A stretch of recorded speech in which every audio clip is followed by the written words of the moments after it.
Economic managers are concerned about getting more money from taxes to the government. And that is for what? To be given to the people. Na ayuda. Why would you just suspend excise tax, gasoline and diesel, and help everyone? That is what should be done, Mr. Chairman. And that's why I appeal to everyone, and I appeal to our president to really go into what is needed.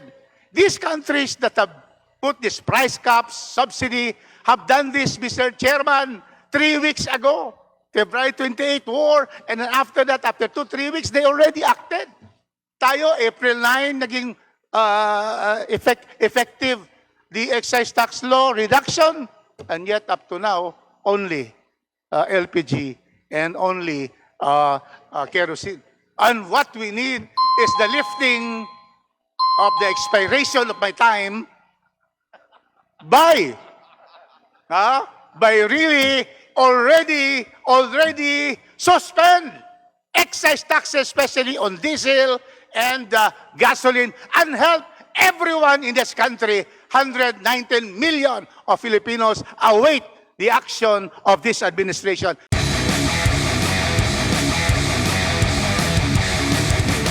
Congressman Rufus Rodriguez from the city of Golden Friendship. Thank you, Mr. Chairman. Our distinguished colleagues and our valued resource person, especially my friend Joel there.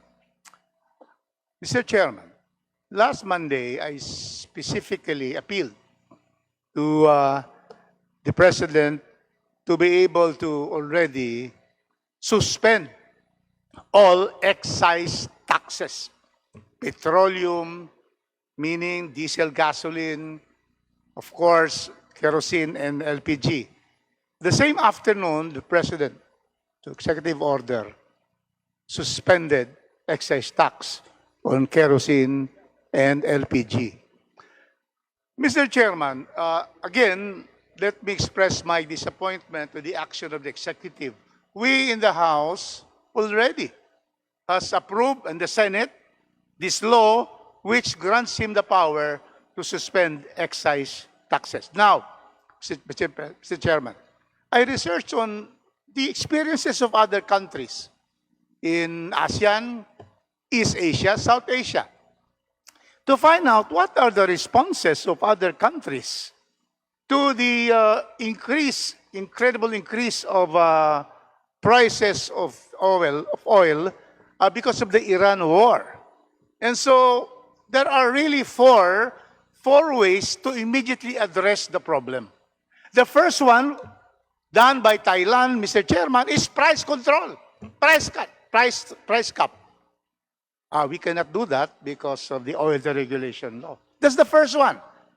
And other countries that has done that. Second is subsidy. Before we had the oil stabilization fund. Now no more. So who are in ASEAN giving subsidies? In other words, they pay to the oil companies and they keep the prices low. Malaysia, Indonesia, Brunei. Then, Mr. Chairman, the next one, which is also done by other countries, is suspension or reduction of excise tax, which our Congress has given that power to the President. And fourth, reduction of VAT, value-added tax. Now, what is the survey in these different countries? I have already said about what ASEAN has done. Countries, Mr. Chairman, the regional patterns, countries that cut excise taxes. India, South Korea, these are the bigger economies. Then countries that use indirect relief, which is price cap or subsidy, Japan, and Pakistan. They have done this, Mr. Chairman, and that is why in these countries there are no excise tax reduction in ASEAN, precisely because they have price caps and they have subsidies. We have none, Mr. Chairman. Therefore, we are asking really the DOE, the DBCC to again advise the President. Yung sinasabi na rich lang ang magikinabang, aba, we are now trying to classify people in this country as rich, middle, and poor. No, we have to help everyone. The 10 peso subsidy being planned, that will be even be difficult to implement, to transport. And then you give to transport, what happens to the 45% middle class? 45% of our people. Wala. So therefore, they will be suffering so much. So therefore, Mr. Chairman, what I'm saying, once again, I appeal to the DBCC, the economic managers. Economic managers are concerned about getting more money from taxes to the government. And that is for what? To be given to the people. Na ayuda. Why would you just suspend excise tax, gasoline, and diesel, and help everyone? That is what should be done, Mr. Chairman. And that's why I appeal to everyone, and I appeal to our President to really go into what is needed. These countries that have put this price caps, subsidy, have done this, Mr. Chairman, 3 weeks ago. February 28, war, and then after that, after 2-3 weeks, they already acted.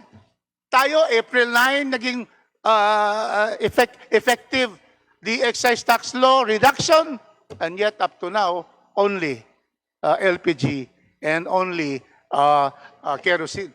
And what we need is the lifting of the expiration of my time by really already suspend excise taxes, especially on diesel and gasoline, and help everyone in this country. 119 million of Filipinos await the action of this administration. Thank you very much, Mr. Chairman.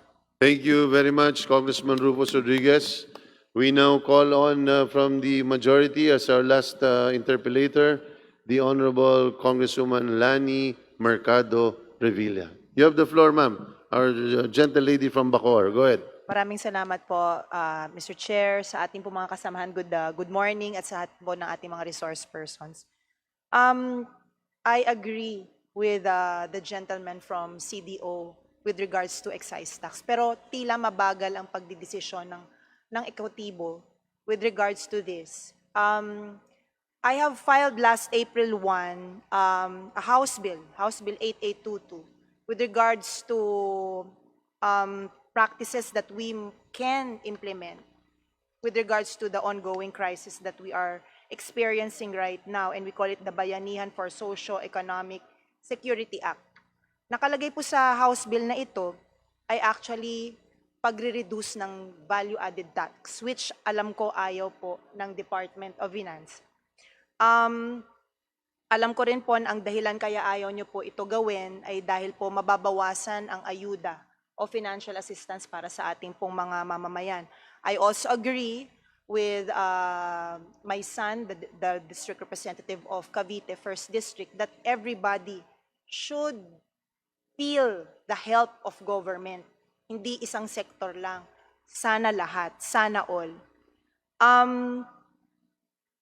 Has the Department of Finance tried to study that we put a VAT cap on fuel and petroleum products? For example, may isa pong consumer na bibili ng 1,000 pesos worth of gasoline or diesel for that matter. Ngayon, magkano na po ang diesel? 150 pesos per liter. Sabihin na natin 150.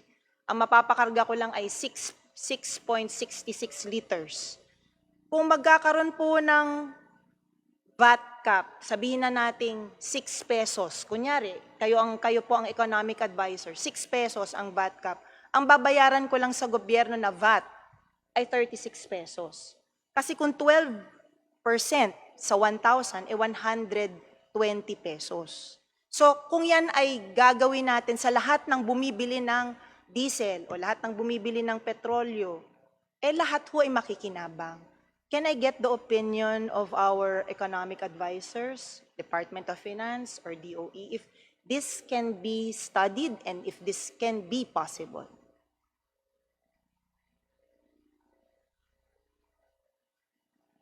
Sino po kaya ang pwedeng sumagot? The Yusek Adriano, please. Mr. Chair, I think we got a copy of a paper regarding VAT cap last week. We are currently studying that paper.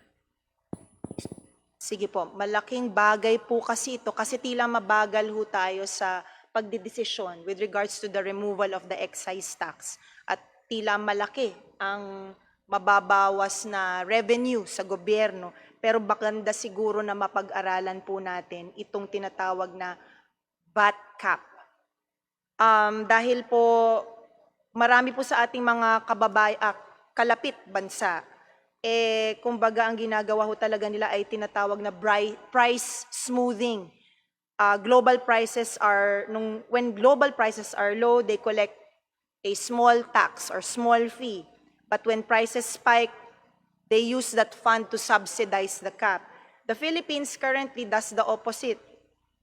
Mas kumokolekta tayo ng VAT sa mga presyo ng mga bilihin. And of course, when you collect more VAT, there is a windfall collection in government. Kumbaga, napapagkakitaan pa yun ng masakit.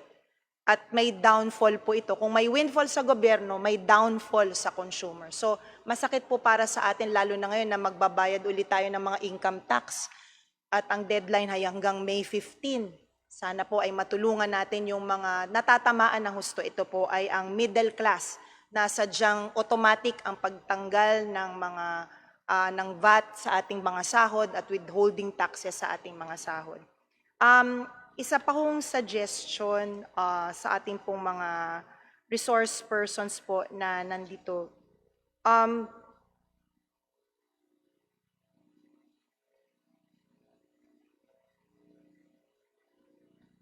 Currently, meron ho tayong tinatawag na 30 to 45-day buffer para sa ating pong petroleum products. Meron na ho ba tayong na-establish na National Strategic Petroleum Reserve para ma-stabilize po natin yung presyo ng petrolyo? Probably this can be answered by the DOE. National Strategic Petroleum Reserve. Can we ask from the Department of Energy? Do we have who is our representative here from the DOE? Walang taga-DOE? Parang wala, Mr. Chair. The reason why I'm asking this because if we have, there was a presentation of the Department of Energy with regards to their Plan A and what is Plan B. Kasi alam ko po, we are already sourcing out gasoline or petroleum products from Australia. So since they are not present, probably in the next hearing, Mr. Chair, this particular question can be addressed. Maraming salamat po. I think my time has expired. Thank you.